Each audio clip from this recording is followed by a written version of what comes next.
Cobb spun his top, then suddenly drew his gun. If the top kept spinning, he would shoot himself without hesitation. He took a deep breath. He had to constantly separate reality from dreams. The top was his totem to tell them apart. This time their target was Fisher, to implant the idea of dissolving his father's company. Cobb planned with his team of 4. They bribed an airline to board Fisher's flight and sedated him into the first dream layer, the rain-soaked city, where time moved 20 times slower than reality. They kidnapped Fisher within the dream, but he had undergone anti-extraction training.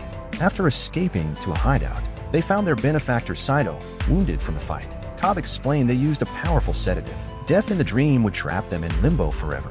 They had to work quickly, finishing the job before Saito died in the dream. A teammate posed as Fisher's uncle, suggesting his father didn't want him to inherit. Then Cobb placed a hood over Fisher's head. They entered the second layer in a van, a luxury hotel. Time here was 20 times slower than the first layer. Cobb set a trap, revealing to Fisher he was in a dream, claiming to be his subconscious security, making Fisher suspect his uncle betrayed him. To learn the truth, Fisher followed Cobb into the uncle's dream. They reached the third layer, a snow fortress. But in the first layer, their teammate was overpowered. He drove the van off a bridge to buy time. 10 seconds of fall there meant an hour in the third layer. Cobb prepared for the final idea implantation, but the security had mobilized an army. They fought through to the vault. Just as the idea was about to be implanted, a woman appeared and shot Fisher unconscious. Saito died in the first layer.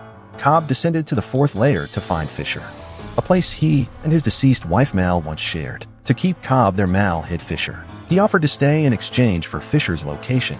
After finding him, Cobb sent him to the third layer to complete the mission, then went to find the dead Saito. In the third layer, Fisher found a modified will, his father hoping he'd forge his own path. The extraction team succeeded, but in the first layer, Cobb drowned, trapping him in limbo.